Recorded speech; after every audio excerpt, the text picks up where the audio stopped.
I want to go in two different areas real quick because the EPA is purchasing millions of dollars worth of advanced combat equipment, and I heard a little bit about this earlier on a slightly different question, and a lot of this includes night vision, and so why does the EPA need military equipment?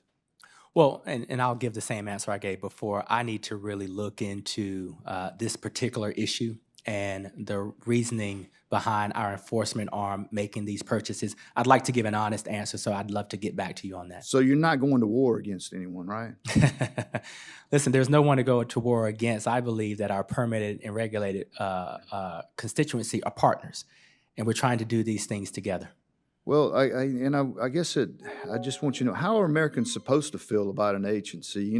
Because a lot of us feel like that our rights are always trampled on, and especially when you're stocking up on weapons. So, I would love to have some sort of detailed answer into that, especially if there is no war on the horizon for the EPA. Absolutely. Another area that I want to quickly go into, just as my background is trucking.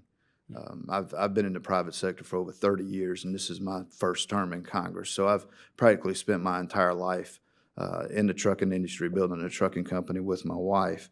And you have proposed a new rule that's going to impose more burdens on the commercial trucking industry. And so, if you have your way, these new emission standards are going to make new trucks even more expensive. Now, our truck prices have gone up astronomically over the past decade. And a lot of times, what you do to us has such an adverse effect because the new emission rules that we have out there, the sensors are shutting down trucks left and right. I'm sure y'all see them up and down the interstate. And a lot of times it's over some sensor that we can't even get the sensor to replace. And it is causing a huge burden and making trucks even more expensive. And it's hurting trucking overall. Now, with 98% of the trucking companies out there, 10 trucks or less, 95% are 3 trucks or less. Do you understand the hardship, the economic hardship that these types of regulations are putting on truckers, especially with small businesses? Well, listen, I appreciate the trucking industry and moving commerce and keeping our economy going. And we have proposed a rule. I will say that I've met with the American Trucking Association and engine manufacturers since that proposal.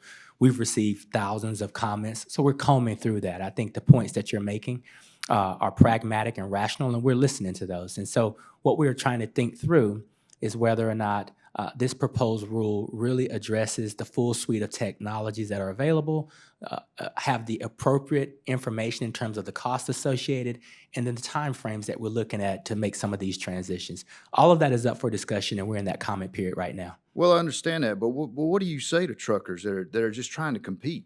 I mean, we got high fuel prices, high insurance. What do you say to them? Higher prices on everything, and they're the people out there that are moving the products up and down the road, and frankly, we feel like Washington bureaucracy. They just live in fantasy land. Well, I'll say that we're listening. I'll say that we have made a proposal based on estimates and technology and information.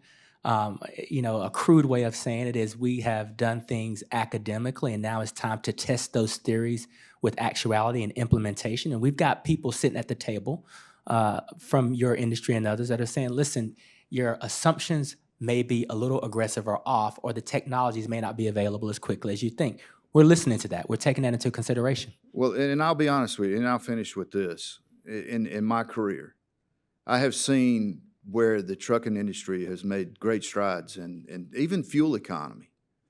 And then all of a sudden the EPA will come out with some rule, and that rule will increase the amount of oil that we use in our trucks per truck and decrease the oil change intervals and decrease the fuel mileage that you get out of those trucks and decrease the life of the engine. And it seems like I don't know who the EPA talks to or listens to, but it's certainly not the trucking companies out there trying to make a living.